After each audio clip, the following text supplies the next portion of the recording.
The history of Call of Duty. Call of Duty franchise has amassed 32 games over the last 18 years. Shh. If you listen carefully, you can hear another Call of Duty game going into development. Team Deathmatch. There it is right there. The franchise has sold over 300 million copies and made over $18 billion. That amount of money doesn't even exist. That's like saying, I want a bajillion dollars. And while there are some truly great Call of Duty games, there have been a few pretty bad ones, and there have been many that feel like your yearly sports games. Same game as last year, just with an updated roster. So for this list, we're sticking to the main series, if only to cut down on the amount of work that I have to do. Developed by news studio Infinity Ward and distributed by Activision, Call of Duty was released for PC in 2003. The first-person shooter focused on 3 World War II campaigns, the American, the British, and the Soviet. Call of Duty was one of the first games to use iron sights, or ADS, and brought a number of other changes to the typical FPS game, including a more realistic grounded feel, limiting the player's weapons to only 2, health and ammo being the only pickups available, making the player less mobile, and being a squad-based first-person shooter. We'll be moving north to find those V2s now. This is also the first time we see Captain Price. Spoilers, he dies at the end. Call of Duty 2 was again set in World War II and came out for Windows and was an Xbox 360 launch title. The second COD console release, the first being Finest Hour a year before, defined next gen with its amazing graphics and sound design. It also brought regenerating health to the franchise, a fairly new concept in video games, and the immensely helpful grenade indicator. COD 2 is a prequel of sorts. Call of Duty took place in 1942, 1944, and 1945. Call of Duty 2 is set in 42 and 43, with its 1942 missions happening after the handful of 1942 missions in the first Call of Duty. Because of this, we see Captain Price once again in COD 2. Treyarch's first main series entry, Call of Duty 3, was a PS3 launch title. Whereas the first 2 games you play American, British, and Soviet stories all around the globe, COD 3 revolves around American, British, Canadian, and Polish campaigns throughout the Battle of Normandy. This is the first time you can throw enemy grenades back, and the first time we see the famous QuickTime events. And while all previous 4 COD games had multiplayer, this is arguably the first time it's representative of what modern-day multiplayer is. But despite these innovations, great reviews, and the series' highest sales to date, World War II fatigue was in full effect. Luckily for us, Infinity Ward addressed this with the most important COD ever, Call of Duty 4 Modern Warfare. Call of Duty going modern saved it from fading into the history books of gaming like Medal of Honor. Modern Warfare is COD's best campaign, with moments that stand out as some of the best and most surprising in the history of gaming.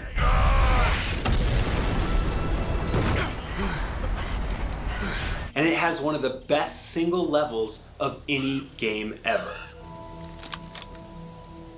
Too much radiation. We'll have to go around. It has near-perfect multiplayer, introduced kill streaks, giving players UAVs, airstrikes, and helicopters, and the series' most iconic character, Captain Price. This is the game that started the Call of Duty world domination. Treyarch came back a year later with World at War, a return to World War II, but this time setting the game in the Pacific and Eastern Front theater. However, either from the start or retroactively, Treyarch did have a plan of their own, using World at War to set up Black Ops as it starts Victor Reznov's story. Although Call of Duty had Jason Statham and Giovanni Ribisi, and Call of Duty 2 and Big Red 1 had much of the Band of Brothers cast, this was the first time Call of Duty really leaned into having big-name actors voicing characters, Kiefer Sutherland and Gary Oldman, and would start off the trend for the series. Achieve victory. However, the biggest impact made by this game, it introduced zombies in a post-credits Easter egg. The best Call of Duty game, Modern Warfare 2, is responsible for the kill streaks we know and love today. For the first time, a player could choose what 3 kill streaks they wanted, ranging from 3 kills all the way to the game-ending nuke at 25. This was the game that made COD the multiplayer juggernaut that it is today. Despite the series and one of gaming's most controversial moments in the single-player mission No Russian, it is the 6th highest selling COD game to date and was the first to sell over 20 million copies and earn over $1 billion. Modern Warfare started COD's world domination. Modern Warfare 2 solidified it.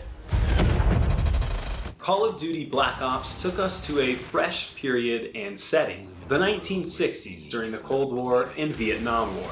Black Ops has one hell of a trippy story that continues for many years and many games, with this one being the storyline's best and one of the best in the entire COD franchise.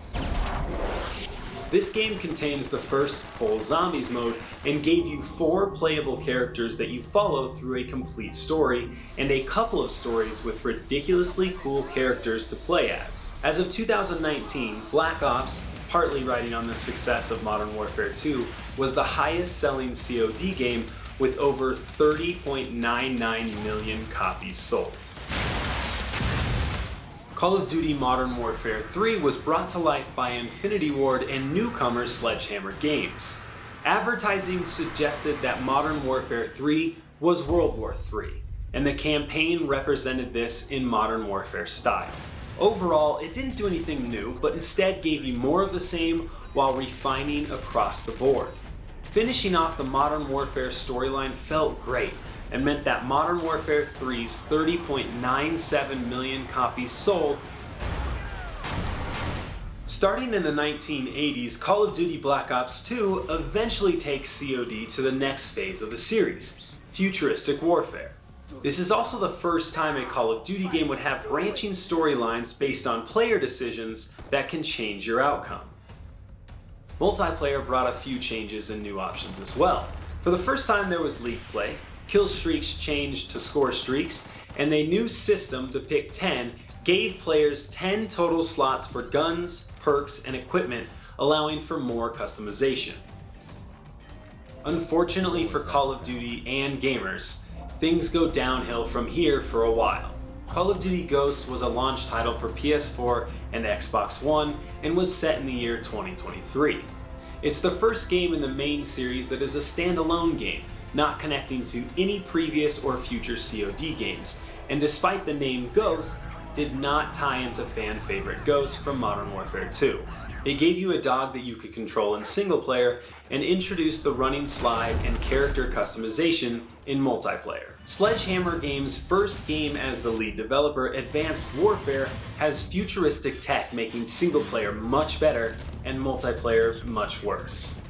The exoskeleton allows players to boost dodge, boost dash, boost slide, and boost jump, and gives you choices for futuristic abilities. While World at War started the trend of big-name voice actors, Advanced Warfare took it a step further. Not only were actors voicing the characters, but motion capture technology allowed these big names to be in the game. When there's no one left to challenge Atlas, there will be no more wars. There had to be sacrifices along the way. Black Ops returned in 2015, going even further into the future than the previous 3. It's 2065, and players now have powers, a thruster pack, and can wall run. Multiplayer also brings in specialists with power weapons and special abilities.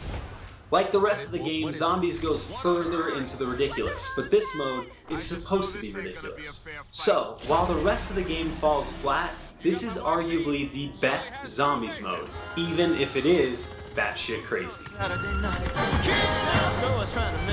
Infinite Warfare is Black Ops 3 in space. Call of Duty World War II shifted back to COD roots and setting, but also in some gameplay aspects, as for the first time in 12 years, Sledgehammer removed regenerating health, forcing you once more to find health packs. Squad mates are a big focus as well. They can also give you med packs, or they can give you ammo, call in mortar strikes, or spot enemies. The other big additions include Headquarters, the social space much like Destiny's Tower, Divisions replacing the normal Create a Class system, and War Mode. Fortunately, the first two have not survived the following COD games. Unfortunately, neither has War Mode. Call of Duty 15 Black Ops 4 is multiplayer only, so it doesn't really count. But it is the first time Call of Duty jumped into Battle Royale mode with Blackout. Call of Duty Modern Warfare returns to save the day once again. Like it did in 2007, saving the franchise from irrelevancy and World War II, 2019's Preboot, a prequel reboot, has saved Call of Duty from its own futuristic hell and returned to COD at its best. It's now the highest selling Call of Duty game of all time, giving us more Captain Price, a new Modern Warfare story, a return to classic multiplayer, and one of the best Battle Royale modes out there in Warzone. It's also taken a historic step by introducing crossplay. No longer shackled by our consoles, we can play with our one idiot friend who has the wrong system. And Black Ops Cold War? We'll see. There is no question that Call of Duty is one of the most important and influential franchises in gaming. 10 of the top 15 best-selling video games from 2010 through 2019 are Call of Duty games.